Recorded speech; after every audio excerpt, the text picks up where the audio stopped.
I'm obliged for your help, friend. Glad I didn't kill you. 2014 could be a dangerous time to launch a new MMO. When every new MMO is free to play, launching a subscription-based game is downright reckless. A new game would need to be more engaging, better developed, and just more fun than every other MMO.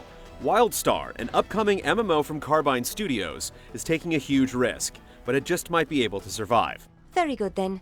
Glory to the Dominion. The story and action revolve around a planet called Nexus. Two factions are fighting for control of the planet where a long-forgotten but technologically advanced race has left some incredibly powerful artifacts. The technology the factions already have is so advanced that it may as well be magic, but realism isn't quite what WildStar is going for.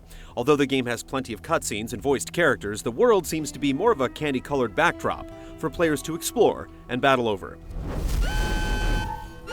There are 8 races and 6 classes, though not all are playable in the beta. Although race seems to be primarily an aesthetic choice, different races can choose from different classes to differentiate their playstyle. The engineer, for example, has robot pets that bring extra firepower to your fights. The medic has abilities that heal friends and damage enemies at the same time. Class roles break down into the familiar tank, healer, and DPS, but with each class designed to cover 2 simultaneous roles, you don't have to completely specialize in one flavor of gameplay. Science's search for answers. Did you get some? I hope so. For you. Early levels are focused around questing and level grinding. Completing quests is easy. There are pointers and maps to show you exactly where to go, and markers that show you exactly what to gather or kill. It's easy to gloss over the quest instructions and just follow the markers, so you can run through quests with no idea of what you're doing or why. This part of the game doesn't really offer anything new, so if you're already sick of quests and level grinding from other MMOs, don't expect these quests to be all that different. Your skills are required for a limited time only. When you're there for Protostar, Protostar's there for you. One way WildStar tries to keep things fresh is a system it calls paths. Early in your character's life, you select what kind of playstyle you prefer: building, exploring, combat, or story. During the game, you'll find special side quests that cater to your preferred activity. Reckon I can't thank you enough. Combat is a bit more dynamic than most MMOs. All attacks are area attacks, and shapes on the ground show where attacks land. Corralling enemies into your attack boxes while avoiding enemy attack areas makes for engaging combat, even if the controls take some getting used to.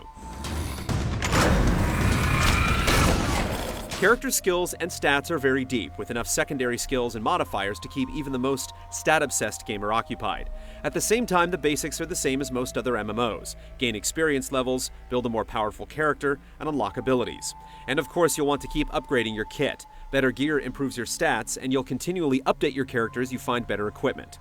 It's business as usual, but WildStar certainly seems to know what it's doing. This is good. Run the toss and jam it! Perhaps the biggest surprise about WildStar isn't the game itself, but its business model. While every other MMO in the past few years has been free to play, WildStar is going with a twist on the standard subscription model, similar to the system used by EVE Online.